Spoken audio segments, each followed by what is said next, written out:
Social media پر جھوٹی خبروں کو کنٹرول کرنے کی کوشش، کسی کا تشخص خراب کرنے اور جعلی خبریں پھیلانے پر 3 کے بجائے 5 سال قید کی سزا ہوگی۔ صدر مملکت نے پریونشن آف الیکٹرانک کرائمز ترمیمی اور الیکشن ترمیمی آرڈیننس پر دستخط کر دیے۔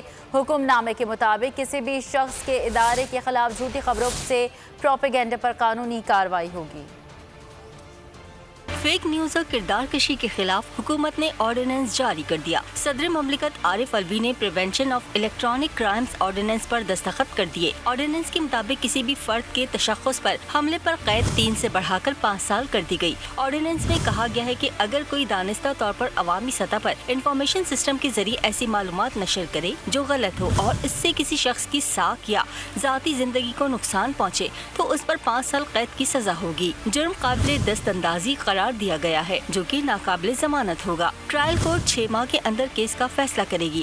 ہر ماہ کیس کی تفصیلات ہائی کورٹ میں جمع کروائی جائیں گی۔ ہائی کورٹ کو اگر لگے کہ کیس جلد نمٹانے میں رکاوٹیں ہیں تو وہ رکاوٹیں دور کرنے کا کہے گی۔ آرڈیننس میں کہا گیا کہ وفاقی صوبائی حکومتیں اور افسران کو رکاوٹیں دور کرنے کا کہا جائے۔ ہر ہائی کورٹ کا چیف جسٹس ایک جج اور افسران کو ان کیسز کے لیے نامزد کرے گا۔ آرڈیننس کے تحت پیمرا کے لائسنس یافتہ ٹی وی چینلز کو حاصل استثناء ختم کر دیا گیا۔ ترمیمی ایکٹ میں شخص کی تعریف شامل کر دی گئی جس میں ایسوسی ایشن، ادارہ، تنظیم یا اتھارٹی شامل ہے جو حکومتی قوانین سے قائم کی گئی ہوں۔